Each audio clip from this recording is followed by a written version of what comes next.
In the correct and accurate words of the narrator from the previous episode of the Science Fantasy Podcast Unend, it is time to go. And if you've been following along, you know by now what going requires. At least according to Merlin, who frankly insists upon a countdown. Journey's mercies, everyone. Merlin is on the ship-wide teletheric. Incredibly unnecessary because everyone else is here in control with him, floating weightlessly mere feet away. But you know Merlin, he will not pass up an opportunity to orate at volume. He will not be stopped. The biological man, it seems, also maybe cannot be stopped. He says, "No one could have believed we could do it. But we will. Or we won't." Merlin blinks his eyes. Yes. The biological man's speech intuition is still developing. So Merlin inclines his head to Felix. On your mark, Mr. Hustleworth. Felix glances up from one serious-looking clock. You got it, man. he is waiting for the optimum time. It could be here at any time. Merlin, I'm sorry I was such a jerk to you before. About all the time stuff. This has all just been such a mindfuck, you know? Oh, Felix, it's either going to be okay, or it's not going to matter. So I invite you to join me in moving on. Hey, what happened to that countdown? We were told there would be a countdown. We were doing the countdown music and everything. It's coming. Hold your horses. Horses. We must wait for the correct time. Is it now? Apparently not. No? Not yet? Felix has a really complicated expression on his face. His eyes are kind of misty, and because of that, it's sort of making Merlin's glowy blue eyes look a little misty too in Felix's vision. Like a pair of blue traffic lights over a dark country road on a foggy, rainy night. Merlin blinks his eyes off and on again. It is time to move on. Literally. Figuratively. I'm being serious, Felix. I am too. So am I, says the biological man. Somewhat unnecessarily. Therefore, Felix... I'm doing a fuckload of math, Merlin. Give me a sec. I want to do this right. It's the final countdown. No. Steve and the granddaughter across control have turned their attentions to the inactive fold light, preparing themselves for communion. Everett and Zila are readying punch discs. Mickey is consulting dark city maps and dialing directional headings into the navigational compasses, making ready for whatever the fuck is about to happen. We're going to make it, everyone. I know we are, and I am here to help, I swear to you.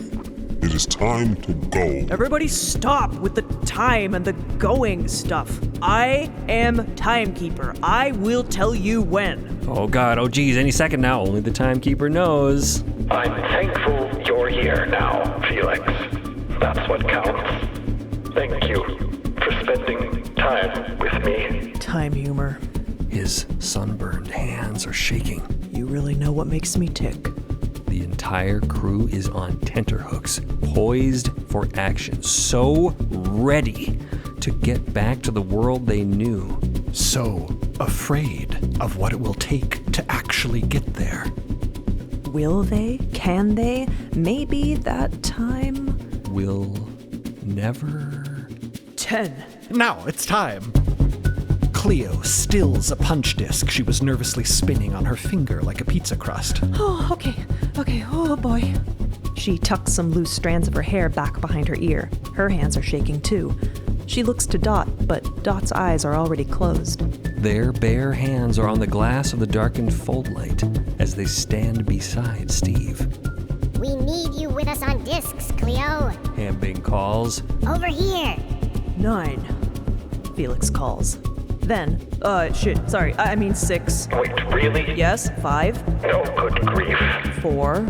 Everybody hold on. Rawfield calls, hovering. Ship's gonna move fast. 3. Everyone is bracing, hands on levers, ready for action. 2. Merlin is reaching for the fold light's on switch. 1. Merlin and Felix lock eyes. To the end. At the flip of a switch, the fold light illuminates. Immediately, punch discs spinning, levers are thrown. The ship seals its hangar door. Heading and speed information is instantly disked. The fold light swirls and flashes, and for the first time since they have entered this godforsaken cosmos, the ship flies, slicing straight out of its tranquil fold bubble, racing into the sunlit void. Instantly, the sunbeam is upon them. A huge black silhouette blocks the sun, but then it is gone, and the sunbeam is aimed elsewhere, targeting another, weirder terror somewhere further distant in the enlivened, sun-shining cosmos. The sun strobes distractedly, and then is back on the ship. Oh shit, and then it's gone again, drawn away by momentarily bigger problems. What the hell? Fuck it, go, go, go, this is our chance, go! Everett is yelling. Everybody is yelling. This is crazy. Holy shit, here goes nothing. Here goes everything. The ship soars, flashing through the fold belt. Huge, swirling torrents of fold whipping by as they circulate around the blazing sun. The speed is insane. Way faster than they would ever go under normal circumstances. And everyone inside control is hanging on for dear life as the G-forces threaten to toss them around like rag dolls as they whip around the did we mention the fucking sun? They are flashing across the cosmos in mind-melting moments, hurtling toward the curved edge. Cleo's lights are starting to flicker to life. Their directionality confirms that they are going the right way. The dark city is coming into view, a column of circulating folds spiraling down, down, toward one very particular exit portal. Eye of Sauron. The sunbeam is back, flaring through control, and a black form slams onto the ship, grappling onto the exterior. The ship slews violently, crews slamming into walls and floors. Dot and Steve are flung against the ceiling as black, clawing appendages dagger across Control's windows. No, keep us on course! Steve is bellowing, hauling himself and Dot back to the fold light, brachiating through zero gravity. Get us to the exit, Dot is calling. I'll do the rest. Mickey is sideways and upside down, battling through a mass of weightless papers and mapping tools, scrambling to dial in a corrected heading. Hang on! She throws a lever, the fold light strobes, and the control deck pivots on a dime around the weightless crew like a carousel as the whole ship rotates instantly back on course, flinging the Sentinel loose. Go! The biological man and Merlin are yelling. Go now! Roars Hambing. Ah, fucking shit! Everett throws one lever, Cleo throws another, and the ship both goes forward and goes fast. Loose shit breaks and flies. Cleo nearly goes down. Rawfield grabs her. Sunbeam! No! Zila cranks the thrust disc and the ship jolts ahead as a vast form grapples for them, but does not connect. Yes! Steve yells. Sunbeam! No! Steve changes his mind. Cleo discs. The deck spins around them, rolling, a shrieking, jagged claw raking a window. Cleo is tumbling in midair. Sunbeam! Rawfield throws a lever. The ship dives under an onslaught of reaching limbs. Sunbeam! Black appendages everywhere. It's like racing through a storm cloud, evading lightning strikes. Oh, I want to shoot it so bad! No, Everett, that's how I know, Merlin, I'm daydreaming. A black wall of city spans dead ahead, a vortexing column of folds rushing straight for it, draining toward a certain yawning chasm, the way out. Come on! Mickey's yelling. Merlin couldn't agree more. Come on! The ship is locked in, okay to go. The way is clear. Until it isn't.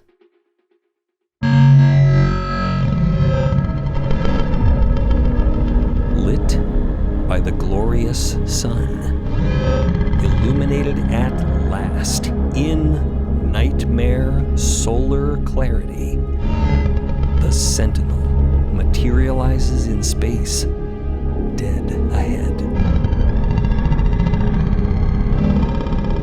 They are headed straight for it at great speed.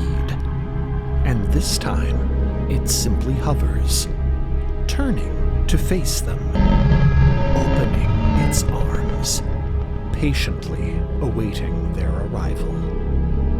A vast black spider, Scutidra, centipede, segmented like a lobster, bristling with 100 midnight bedrock limbs. Boiling with liquid terror, a hive of rippling obsidian hands. An eldritch construct, the puppet of the sun. Oh my god. Oh my god. Zila and Hambing say, in science horror and wonder. Cleo! Evasive maneuvers now! But Cleo is staring at the dark mica sword on her hip, frozen. She makes no move to alter the ship's course. Black arms opening, inviting, awaiting a maw of hands. Merlin makes a lunge for her station. Move! No! She shouts back, swatting his hand away from the lever. We fly straight at it! What? The ship is a sword! Her eyes are beginning to illuminate twin rings of bright neon pink. The ship is a sword. If Merlin had human eyes, they would go wide with dawning comprehension. But he doesn't, and they don't. And there isn't time for all that eye business anyway. Go. He says. And Cleo puts the pedal to the metal, so to speak. With a burst of speed, the ship fires straight at the Sentinel, very much like a gigantic sword in some kind of climactic mid-air kaiju showdown. Brace yourselves! Rawfield bellows. We can do better than that! Merlin thunders, and he activates one very particular disc. Control bricks solid with spare mass. Everyone is instantly entombed, just as the entire ship, like a mirror hawk spearing its prey, plunges prow first into the Sentinel at top speed. The impact is extreme. Cleo feels blood spurt in her mouth, even with her face vacuum sealed in crystal. But the ship slices directly through the Sentinel's bedrock plating and bursts out the other side, cleaving its body cleanly in half. Merlin's bacular hand is frozen in contact with the spare mass lever. He cannot move, cannot unbrick them. Fuck, he didn't think this through all the way. But just as suddenly they are free.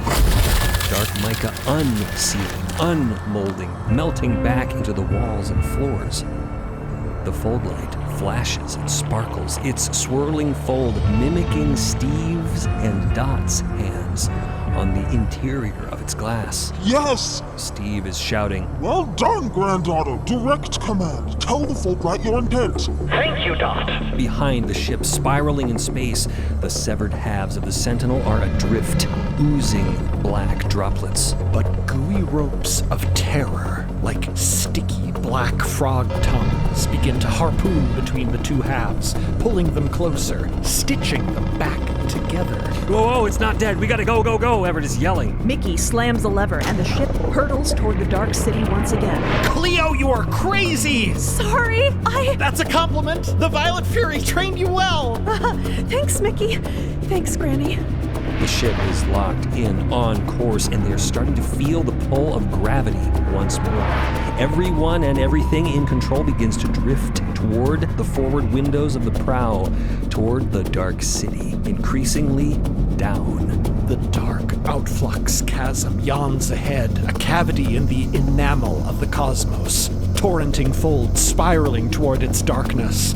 And it is into that downpour that the ship maneuvers, immersing itself in the deluge of dark matter, riding the current down, down, down toward that abyssal exit. Torrents of fold gush past the windows on all sides, softening the sunlight into a rippling underwater glow. Here we go! Yes? We are doing it! It's time! Holy shit, it's really time this time! Into that suckhole! Gravity increases rapidly. Everyone and everything in control plummets toward the forward windows of the deck, towards the down of the city directly ahead, and... No! Everett screams as the sunbeam flares, a black shadow blocking out the light. And the ship dives directly into the yawning mouth of the tunnel, a half second ahead of the Sentinel's final lunge.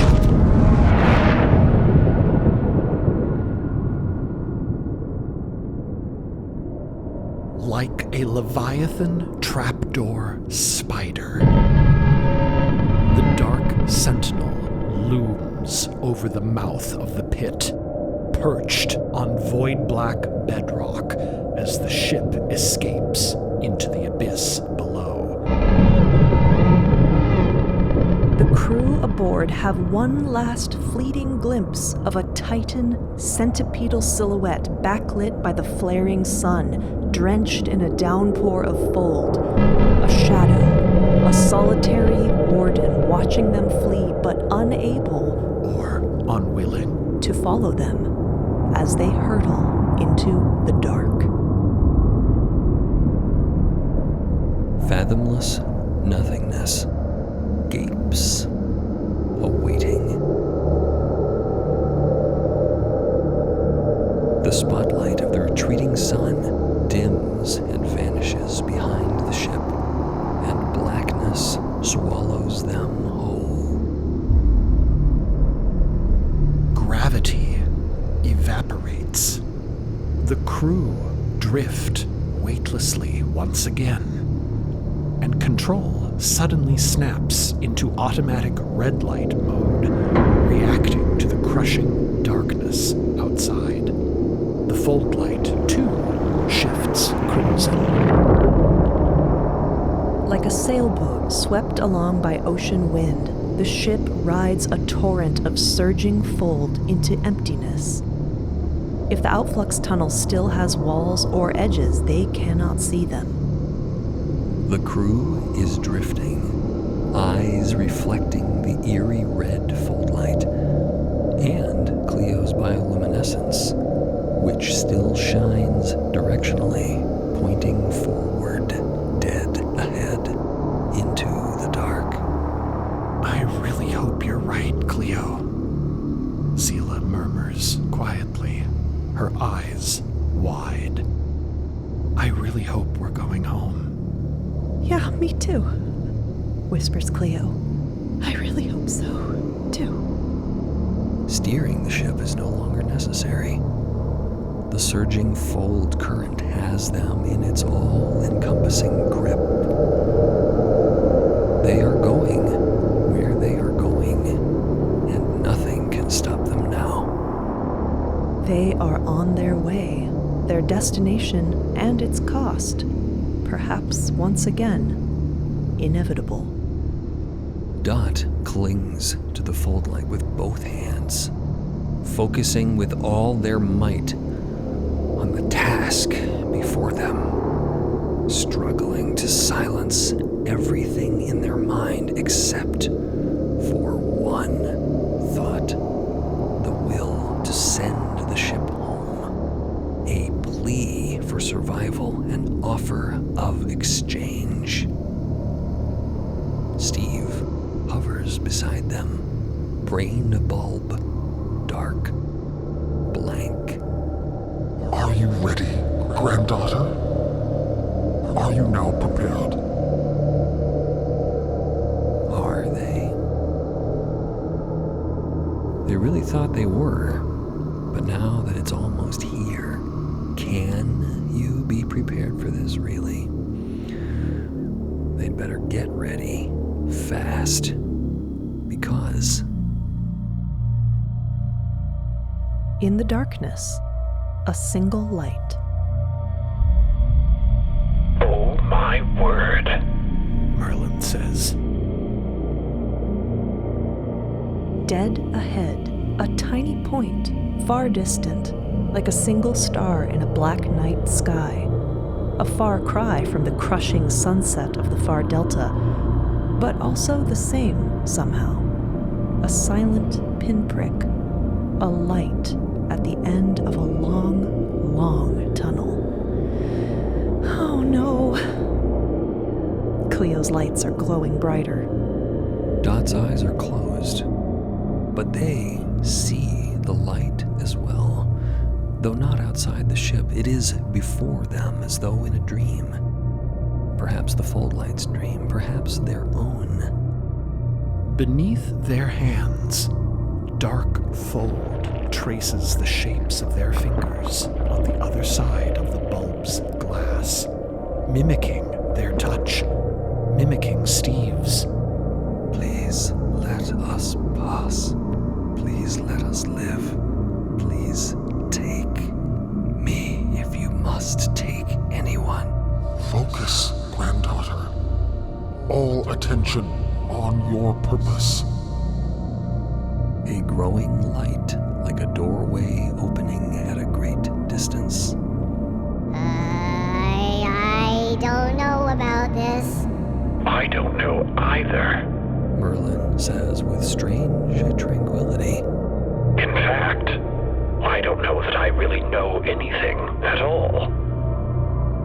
The crew is frozen, transfixed, all eyes on that eerie light ahead. Hovering bodies, red-lit, starlit, Cleo-lit, weightless. I am not distracted from my purpose. I am waylaid by no obstacle. I am safely and successfully navigating back to MIDST. I am not... A voice within a memory within a dream. The floodlight recites it, recalling. Navigating back to MIDST. I am not... Who is that? What is that? You hear it? I do. The instructions of your master? His very last, it would seem. I had no idea. His words may help you in your task. I am sure he would be very proud of you. Cleo's lights are growing brighter than ever as the ship sails toward the distant pinpoint. Faraway light sharpening into an unearthly beacon. It is their destination. It is where they will meet their fate. With zero-gravity slowness, Cleo glides across control and alights beside the foldlight, a fairy tale princess. She looks at Dot wordlessly, pink irises aglow, an expression of stubborn, terrified devotion on her face. She puts her glowing green hand on the foldlight's warm glass, right next to Dot's. Dot does not open their eyes. They do not need to. They know that Cleo is there. A moment later, Merlin's mechanical hand lays against the foldlight's glass, too. Then the biological man's. Zila's. Everett's, Mickey's. Rawfield's, Hambing's, Felix's. The others cannot commune with the foldlight as Steve or the granddaughter do, but they do feel its warmth and wonder at its shimmer as they give their support. Tendrils of its fold map their hands from within the glass. The Christmas tree-like glimmer of its lights is turning from red to amber gold like a crackling campfire. It is to them an extraordinary comfort in the extraordinary dark. Perhaps they comfort it in return. I am not distracted from my purpose. I am waylaid by no obstacle. I am safely and successfully navigating back to MIDST. Ahead of the ship, that light is widening, brightening. The door is opening, granddaughter. Steve's voice emerges from the dream. The final step is yours to take. And they'd better take it soon. The light is starting to lens, to refract, separating as though through a prism. Oh God, oh shit. Everett is squeezing Mickey's hand. Don't think, don't think, don't think. Something is coming. Something inevitable. The granddaughter can feel the presence of the foldlight, snagging on every involuntary flicker of consciousness within their mind, like velvet catching on sandpaper. No. Steve's head liquid shivers, alarmed. Granddaughter? It doesn't matter how pure their intentions Desperately, they try to quiet their mind. They are not a mother. They are human. They are not and have never been empty. But they almost were. Once. They remember how it felt in the highest heights, when their fold essence was being drained out of them, summoned by the will of an irresistible light, a singing command from above. That serenity, that silence, that is what they need right now. Your attention is a beam of light which you direct. The granddaughter opens their eyes. Before them, the fold light glimmers, swirls. Consciousness in a bottle. Light feeding and directing. Fold. Fold heating and consuming. Light. Oh, Dot says. I see.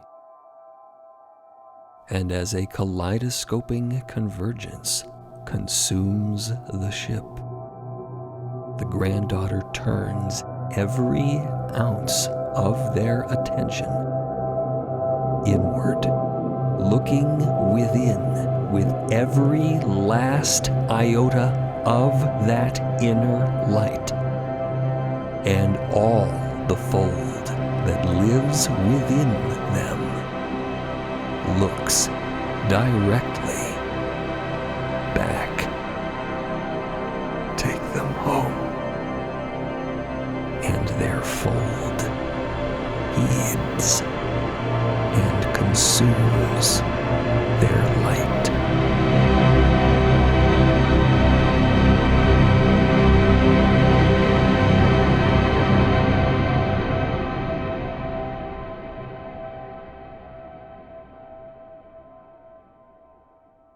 Gravity.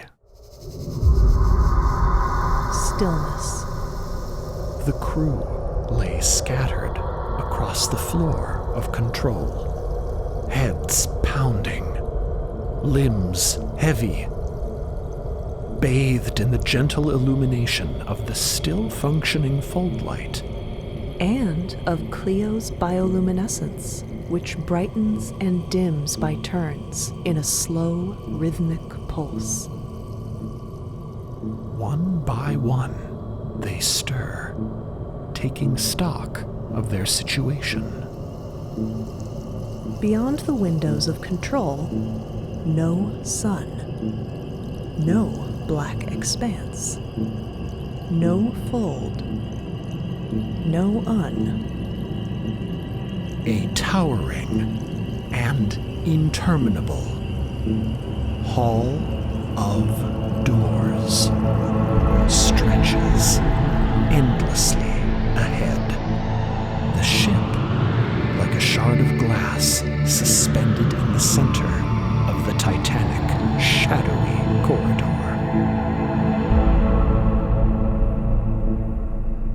The granddaughter lies beside the fold light,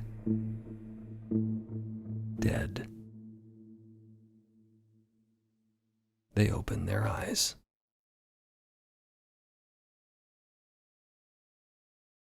This concludes Season 2 of Unend. Stay tuned for interlude number 2 next week. And if you're enjoying Unend, please recommend, rate, and review to help the story continue. A very exciting announcement. Limited edition MIDST merch is coming from our friends at Certified Crucial. Learn more at bit.ly/MIDST merch. That's bit.ly/MIDST merch. To stay connected with us between seasons, follow or tag us on social media at MIDST Podcast. And to dive even deeper into the cosmos, Become a Beacon member at beacon.tv or join the fold on MIDST.co. Members of these platforms receive early ad-free access to episodes, bonus goodies, and MIDST Messages, our monthly behind-the-scenes podcast, which will continue throughout the season break. For even more Tales from the Cosmos, check out MIDST Tales from the Cosmos, our beautiful comic book from Dark Horse, collecting 3 standalone stories. Look for it at your local comic shop or bookstore, or on darkhorse.com. Most of all, thank you for listening and coming along on this journey. We look forward to having you with us for Unend Season 3.